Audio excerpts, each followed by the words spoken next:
les amis, nous allons aujourd'hui parler du film Juré numéro 2, réalisé par Clint Eastwood et avec dans les rôles principaux Nicholas Hoult, Zoe Dutch, J.K. Simmons et Toni Collette. Alors le pitch, eh bien écoutez, Justin Kemp est sélectionné pour faire partie d'un jury dans un procès médiatisé dont il ignore pourtant tout. À la présentation des faits, il va découvrir qu'il est peut-être lui-même à l'origine de la mort de la victime. Voilà les amis, bon vous connaissez ma passion pour Clint Eastwood, donc je ne vais pas en faire des caisses. Clint dont il se dit que ça pourrait être son dernier film.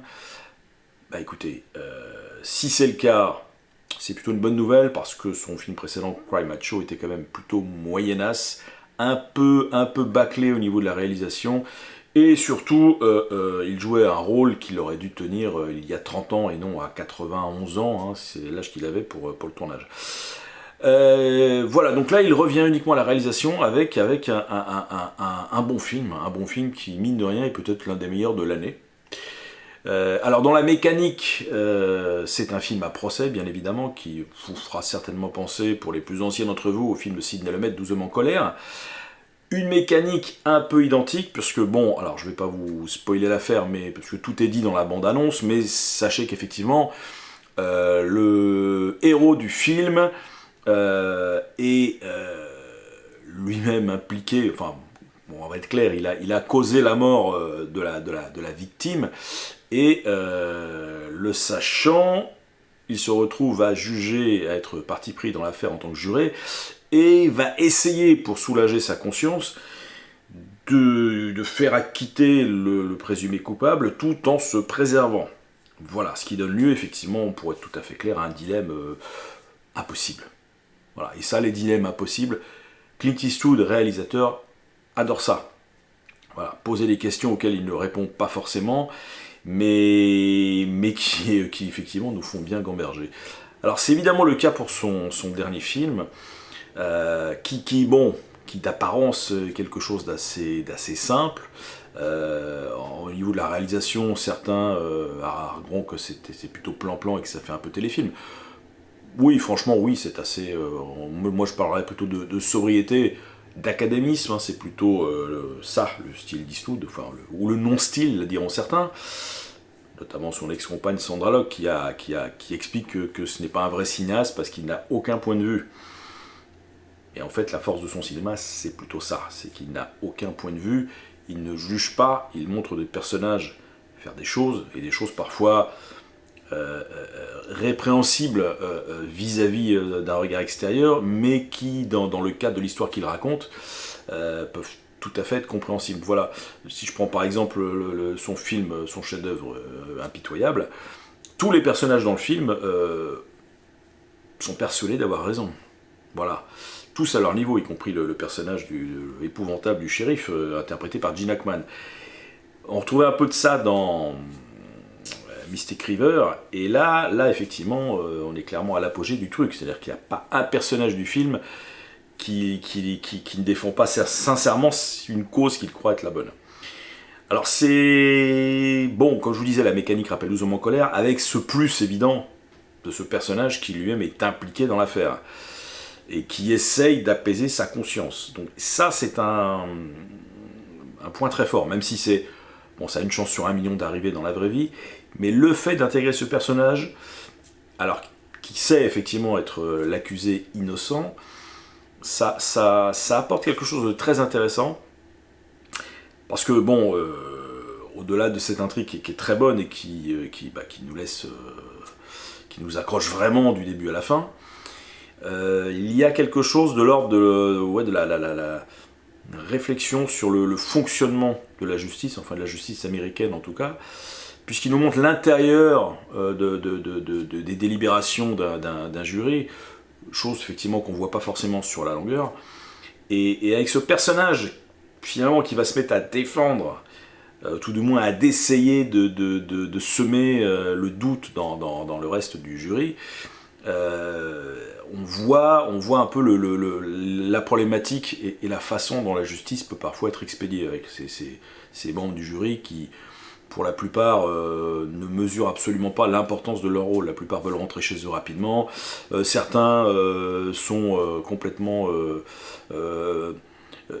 influencés par les séries télé qu'ils avalent. Donc, ils ne nous présentent pas tout ça sous un jour extraordinaire au final, mais ce personnage-là va insuffler finalement l'envie de se poser des questions à ce jury, plutôt d'emblée d'accord pour condamner l'accusé. Alors comme je vous le disais, il est question de dilemme, et Nicolas Hoult, dans le rôle de ce personnage de Sean Kemp, est très bien.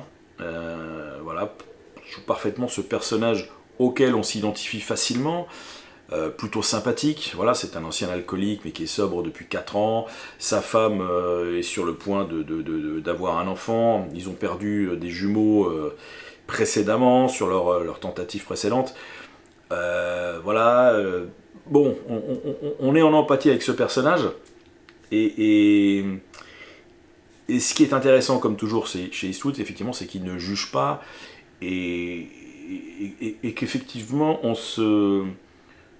ne cesse de se dire, hein, tout au long du film, qu'est-ce que je ferais à la place du personnage, voilà, qu'est-ce que je ferais à sa place. Alors, Eastwood ne fait pas du pré-mâché, voilà, l'absence de point de vue chez lui, c'est surtout une volonté de ne pas clairement donner son opinion. Il préfère nous laisser travailler, voilà. Donc c'est un film, une fois de plus, comme je vous le disais, qui est matière à réflexion intéressante. Alors la forme est vraiment, sobre, les plus méchants diront banal, quelconque. Eastwood a toujours fonctionné à l'économie, voilà, là c'est un film qui a coûté quand même 35 millions de dollars, mais c'est un film d'acteur, qui a pour lui d'avoir un bon scénario. Pour Eastwood, ça a toujours été suffisant. Voilà, c'est quelqu'un qui a l'habitude de finir ses films en avance sur le planning, généralement en ayant économisé un peu d'argent. C'est pas quelqu'un qui fait 40 prises. Les acteurs de Mystic River s'en souviennent, hein. Eux ils souhaitaient répéter en amont toutes leurs scènes. Eastwood a dit non, on ne rentre pas là-dedans. Donc je me rappelle de Sean Penn, il organisait des répétitions en dehors du tournage pour pouvoir développer les personnages, parce qu'Eastwood faisait 2 prises maximum et basta. Formé à l'efficacité par Don Siegel, un réalisateur entre autres de l'Inspecteur Harry, avec qui il a fait 5 films. Et bien écoutez, oui, Eastwood avance vite, effectivement, et ne cherche pas à nous en mettre plein la vue au niveau formel. Ça a toujours été le cas. Peut-être exception faite sur la route de Madison, où il y avait vraiment des idées de mise en scène assez agréables, mais qui épousaient totalement le récit. Donc voilà, le reproche qu'on fera au film, c'est d'être peut-être bateau dans sa mise en scène. Néanmoins, effectivement, avec ce sujet original, à défaut d'être totalement crédible, et ben l'ami Clint nous fait quand même poser pas mal de questions. Et il ne se positionne pas comme un dieu au-dessus de sa montagne qui observerait les humains se dévorer les uns les autres, mais plutôt comme le spectateur un peu pessimiste d'une drôle d'époque, qui finit par abattre son marteau pour nous dire ouais, la vie des fois c'est un peu de la merde. Voilà, ni plus ni moins. Donc oui, Juré numéro 2 est un film intéressant, original dans son angle d'approche, hein, avec ce personnage qui se sait coupable, voilà, qui a commis un accident, mais sans savoir, c'est-à-dire qu'il croit percuter un animal, il ne voit aucune trace près de sa voiture et il repart. Voilà, c'est son crime, c'est ça. Et ce faisant, s'il se dénonce, il risque plusieurs années de prison. Donc voilà, il met tout dans la balance. Et c'est ce qui fait qu'effectivement,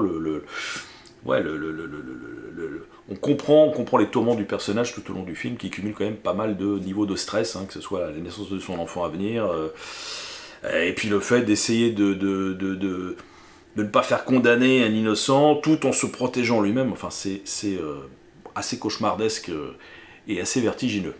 Voilà les amis, écoutez, je ne vous en dirai pas plus. Bah oui, Eastwood, mine de rien, 94 ans, nous délivre peut-être un des meilleurs films de l'année. Bon, c'était pas très dur, hein, faut l'avouer. Mais en tout cas, voilà, il est au moins dans le top 5 sans problème. Voilà les amis, je vous encourage donc à aller voir Juré numéro 2. qui est un bon film de procès, qui refuse effectivement le suspense facile pour nous proposer quand même autre chose. Voilà. Sur ce, je vous dis plein de choses et puis continuez à aller au cinéma. Ciao!